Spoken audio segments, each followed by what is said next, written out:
I refuse to name our son after my wife's late brother. She blew up. I mean, was his name cringe, though? Yeah, his name literally was cringe. What an unfortunate soul. Obligated. This is a throwaway. I don't want this to reach friends or family. Also, I'm sorry for the length. Never apologize for that. And also, I didn't know a good way to shorten this without leaving out anything important. I was directed here upon the advice of a friend after this issue escalated to a huge argument approximately 3 hours ago that resulted in myself leaving our home to go to a buddy's house. I am still here. I'm unsure about how to go about resolving this with my wife. By the way, this comes from Throwaway Airs 112, and if you want to submit your stinky little mess, go to r/OKStorytime and squanch it in. So myself, 28 male, and my wife, 26 male, have been together for 10 years and married for 4 of those. My wife is pregnant with our first child, a boy, and she is due in early July. Now on to the issue that has arisen. My wife wants to name our son after her brother who passed a little over a year ago. Her brother, we'll call him Tyler, was her only sibling and they were very close growing up and they were only 2 years apart. However, her brother was not the most pleasant person. Her brother was a rug user starting from the ages of 14 to 15. He stole from everyone around him, including myself and my wife. He was abusive to every one of his partners and his children and his child, and he served several years behind bars. Tyler was also abusive to his wife and her parents. He had a stay away order from our home because he broke in while we were away, stole our TV, my wife's jewelry box, and one of my hunting. So that is a bad string of things. However, sounds like he never got the help he needed when he was young. Now, Tyler passed away last year in April due to a rug overdose, and it affected my wife very deeply. It was her first major loss that she suffered, and she still attends therapy to help cope. When we found out we were having a boy, she immediately wanted the name to be Tyler, her brother's name. I heavily disagreed, and I have offered many replacements, other family names like her father or grandfather's, but she will not budge. She wants our son to have the exact same name as her brother, first and middle. She has even gone so far to say that if we name him something else, she will have it changed or only call him by Tyler. My final straw was when my wife ordered a blanket with Tyler's name sewn in it for our son. I blew up and told her that I was not naming our child after a rug user who took advantage of everyone around him. My wife blew up at me. She screamed at me to leave, threatened to call the police if I didn't. She called me a piece of crap for talking about her deceased brother like he was trash. I did leave. I told her I would attempt to speak to her again about this once we had both calmed down, and I apologized for speaking about Tyler in a negative way. I'm getting calls nonstop from her family calling me names for speaking about Tyler and not wanting to honor him by naming our son after him. My family's on my side, her family is on her side, and my friends are split on the matter. So Reddit, strangers on the internet, I need your opinion on if I am indeed a massive a-hole for not wanting this name for our child. We have an update, but real quick, a-hole or not for OP? Yes, a-hole. I'm going to give him a-hole because he's literally not once addressed like, oh man, I could see why this would be meaningful for my wife, or she's still grieving. He's talking about it like the brother is a stranger. It's like he's being like, I don't understand why my wife wants to name our kid after Ted Bundy. It's like, it's her brother. It's not like a random piece of crap guy. I don't know. It's not like her ex-boyfriend. They were children together. They were pure, innocent, blameless beings. The fact that that's your wife and you can't understand that makes you not only an a-hole, but a huge idiot at the same time, in my opinion. There's the name. I think that's like a separate thing, but it's like his wife's feelings and emotions about the brother passing. In my head, if I'm the wife, it's like the reason I'm naming my son Tyler is because it's almost like I can give Tyler a second chance at existence. And it's like, hey, compromise instead of just blowing up and being like, your brother is scum, your brother is trash. And it's like, yeah, we do not condone the behavior he exhibited as an adult. It was bad. But like maybe middle name. What makes OP the a-hole is the way that he has gone about this. It's just completely non-caring, non-sensitive, just like basically being like, why don't you see that your brother's and everyone hated him and he was the worst? On to this next part. Hello, internet humans. Not sure if any of you remember my first post a few months back, but I just logged on and saw I had a few messages, so I figured I'd post an update. Sorry in advance for the length.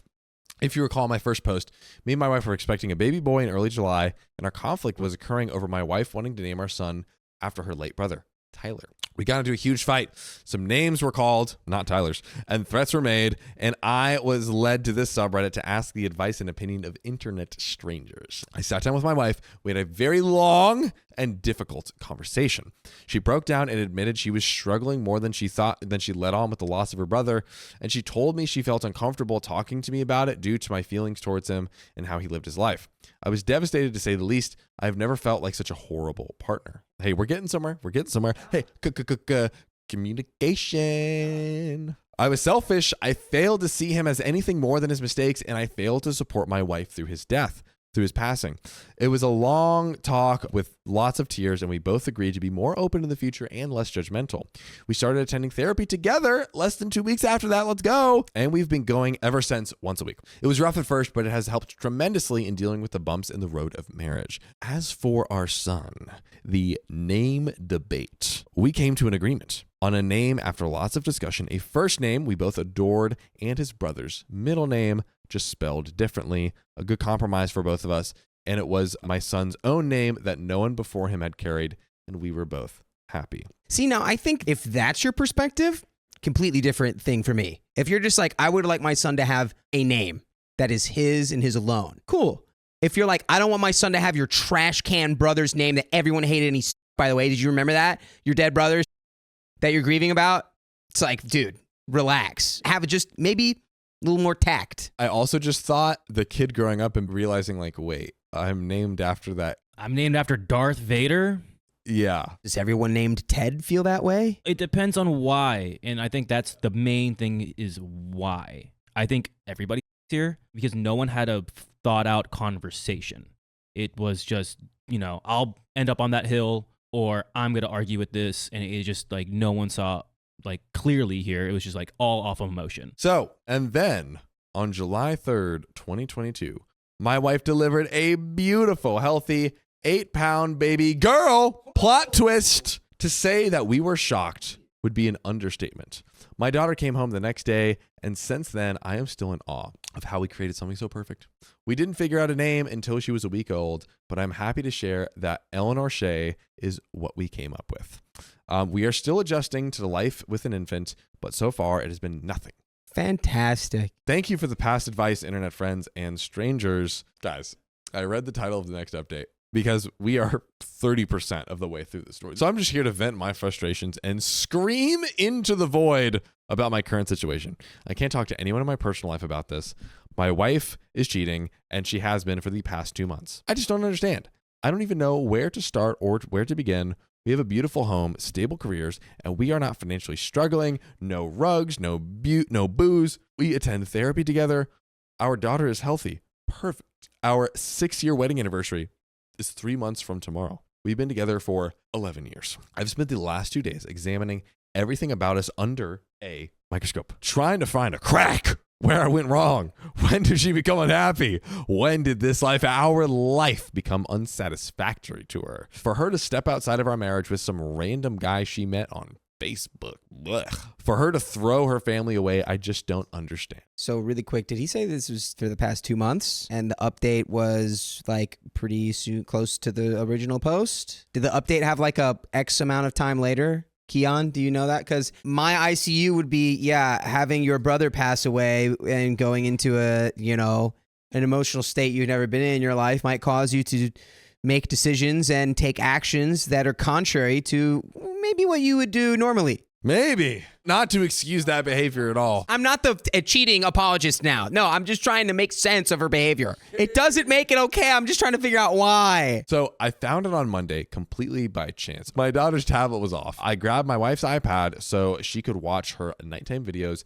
and go to sleep. Wife isn't home right now. She's on a trip and won't be back for another 4 days. I keep hearing message notifications dinging, dinging on her iPad while my daughter has it. So I took it to turn it on silent, only to see a man's name I didn't recognize with a little winky face next to it. The audacity. Dude, the winky face that's actually crazy. John, we're going to get back to the story, but I got to tell you, I've been loving these pearls that I got in Colombia. You are a delicious beaded man now. I do feel more confident at the very least, but I think these pearls pale in the amount of confidence an OK Storytime membership can get you. That's right. You get 60 plus hours a month of exclusive live stream content. That's advice that'll make you the best version of yourself. And it's only $5 a month, so go to the link in our description, youtube.com/OKOP show/join. Crack open that oyster and get the blues. But let's get back to the story. I went through everything. They've done it all. Met up, spent the night together, went on dates, even had a romantic cruise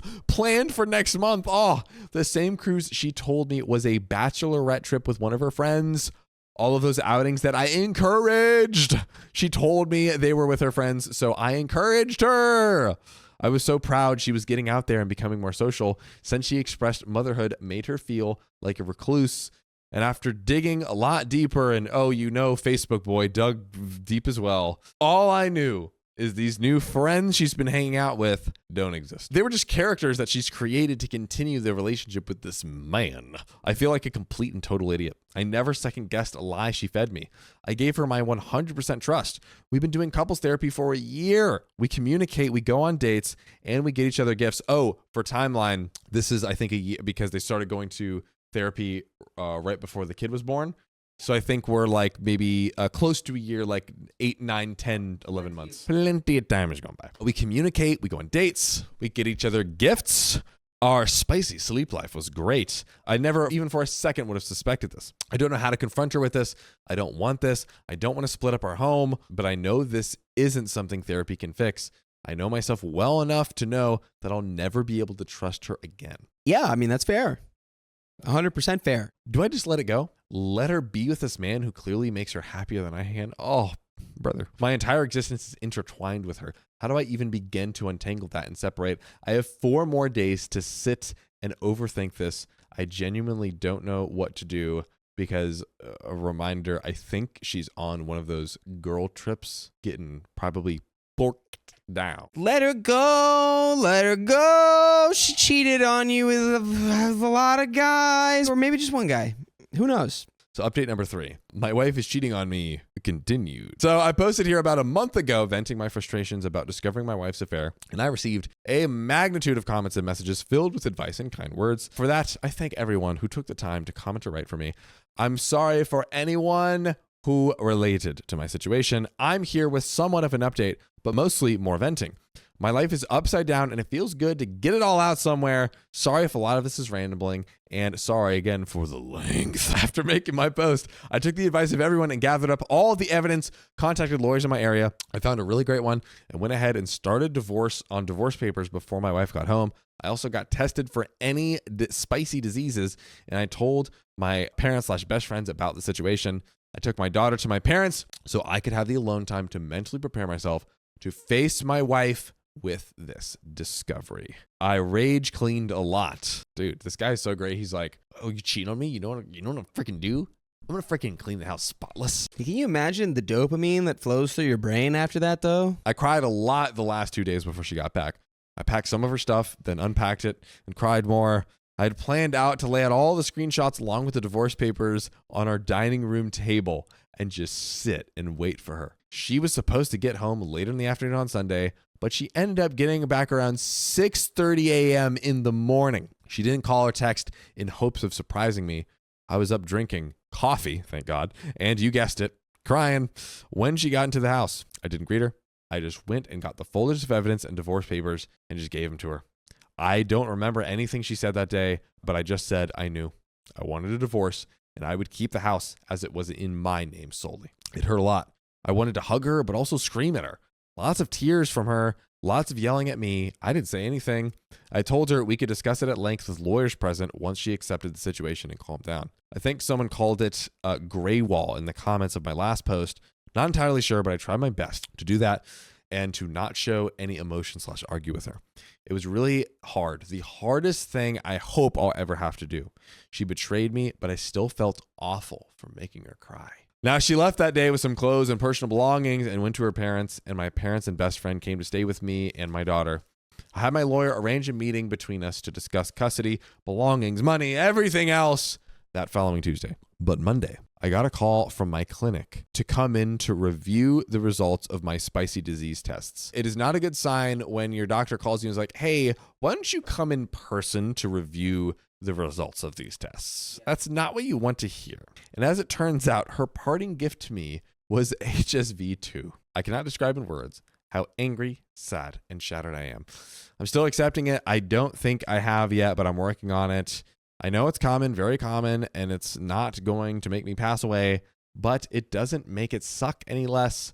I joined a support group on Facebook. Those people are great. Let this be a lesson that sometimes you go flinging your ding-a-ling around and you're hawking your hoo-ha, and next thing you know, you wake up and you're spreading the herpes simplex virus to other people, like your husband. Who freaking knew that could happen? So going into Tuesday, the big legal meeting day, with that knowledge was awful. I felt so much shame for bringing that up in front of not only her, but both of our lawyers. I knew if I tried to discuss it with her privately, it wouldn't go well, not with the amount of anger/sadness I had in my system. She never apologized. She was a different person that day. I felt like I was looking into the eyes of a complete stranger. No emotion whatsoever. Divorce-wise, everything is cut and dry. We separated finances. The house is mine. We are just waiting the 90 days for it to finalize. There were no objections on her end, but one, she wants to terminate her parental rights over our daughter. I say once. She is terminating rights, at least trying to. She doesn't want her anymore. Our daughter, our baby. I was effing blindsided. I'm still blindsided. Well, well, well, look who's got egg on their face. It's me. I should have never defended this person in any capacity whatsoever, nor should I have sought to see their perspective. I mean, how could we have known? You know, the silver lining there is that it's better to not have your daughter raised by someone who secretly doesn't want them or care about them than to just not have that person in their life. This is better. This is a more positive outcome than your daughter being raised by this trash woman. My daughter's one, but she still loves her mama. Mama was her first word. She is one. It's been 3 weeks, and the pain for my daughter and my family has been indescribable. I don't know who she is anymore. I don't know what changed or when it changed, but it terrifies me. I feel like my entire life was pulled out from under me. I haven't talked to her per lawyer's advice and my own fear of what I would say. She hasn't seen our daughter yet. She told me that day she didn't want to. She didn't want any pictures from our home, any memories, just her clothes and electronics. I know I just said I have egg on my face for seeing her perspective, but gut check, it feels like the decisions of someone going through an acute mental crisis of some kind. It does sound like that, but it's like OP is on the receiving end. I mean, the crazy thing is, I think she's been in personal therapy and couples counseling for the past year, basically. I don't understand any of it. I don't think I ever will. We have to go to court for her petition to terminate rights, and I don't want to look at her. I just can't accept this as a reality right now, not after everything. I'm trying as hard as I possibly can to keep a positive outlook on everything and be strong for my family and my baby. But this has been so hard. I hope a year from now I can look back and say I survived that. But right now it feels impossible to even see next week. I'm not thinking about self-harm. Don't take it as that. I'm just emotionally, mentally, and physically demolished. Absolutely demolished. And we have update number 4. The title is A Happy Update. I wonder what happened. I don't think there's any guessing. The twists and turns in this story have thrown me for a loop. I'm going to say new wife, new life. Hi there for anyone who has messaged me and the loads of comments I've received regarding my past venting on this account. Apologies. First off, I genuinely forgot I had it. Not much of a Reddit guy, but I have been getting into TikTok lately and saw a video about a super depressing Reddit story and remembered my own super depressing Reddit story. It's been around 8-ish months since I posted here about my upside down situation. And a lot of people messaged me in that time wanting to know how I was and what unfolded. And I really appreciate you strangers for all the kind messages. It genuinely means a lot. And I'm sorry I haven't replied or anything. My life has been in such a whirlwind these past few months. It's hard to believe that was that long ago. To sum up the sad stuff, first off, my divorce was finalized without any hiccups or holdups. I'm still in the works of trying to sell our old house, but in the meantime, we moved to a new state. My ex is still in the process of petitioning for termination of parental rights. I've only seen her 3 times since moving, and it's been to fly out to court. I was granted temporary full custody in the process per a request and situation and suggestion. She was not mandated any visitation and is denied any offer of it. She has not seen my daughter in 7 months. She has requested not to. I don't know what else she's been up to, or if she is still with her boyfriend or not. Since the divorce, It has been in the best interest of my mental health to keep contact as minimal as possible, and she has done the same. I have offered many chances for her to visit with my daughter, whether it be a video call, flying out, and before we moved, I asked weekly, but it was always a no. Her parents still video call with my daughter, and we're hoping they can fly out over summer and spend some time with her. They've been cut off by my ex as well. I'm not sure what has changed. I can't change it back, and I am accepting it mostly. Never saw myself moving out there, but we have loved it so far. My parents packed up, came with us, and I don't think I have ever seen them so happy. I'm sorry, you're going to have to finish reading this story. I'm taking over for John, but the story remains the same, though the narrator has changed. Anyway, my daughter is doing amazing. She will be 2 years old in July, and she is the smartest, funniest toddler I've ever met. She knows her ABCs. She can count to 20 without help. She loves animals and bugs, especially. She thinks farts and cow mooing are the definition of comedy, which I'm thinking about them right now, and they're making me chuckle. And she doesn't know, but she has been my biggest motivator to heal from this whole ordeal and be my best self. And that right there is beautiful. Like, I genuinely don't know how I helped make such an awesome kid. The more her personality grows, the more in awe I am of just how cool she is. I could talk for days about her, so I'll cap it here before this ends up being a Harry Potter length post. And by the way, if you want to listen to Harry Potter times 100,000. Go ahead and listen to full episodes of our podcast on Spotify, on Apple Podcasts, wherever you get podcasts. Just search OK Storytime and you have 103 days non-stop. We are growing ever closer to the end of the story, and I think we're just going to go ahead and choo-choo right to it. As for myself, I'm in therapy and have been throughout these 8 months, and I'm in a much better headspace. I'm working on getting back on top of my health, as I did put on about 30 stress pounds. I'll get there eventually, but I'm not sweating it too much. I have not dated or tried to. I don't think I will anytime soon. I've adjusted to being a single parent pretty okay for the most part. I credit that to my family and friends more than anything, because they've been a huge support system throughout this entire ordeal. There are still really hard moments that have happened, and I know there are more to come, but I will roll with it just as I have this ordeal and hope to come out on top. This is not the end of the world for me, even if it feels or felt like it in the moment. The sun will rise tomorrow, birds will chirp, and all will be well. Thanks to my therapist for that. Those 2 sentences have helped me immensely. Sorry this ended up being so long. I should really pick up journaling. Maybe a blog or something. But thanks again to everyone who took the time to give me advice in the hardest time of my life.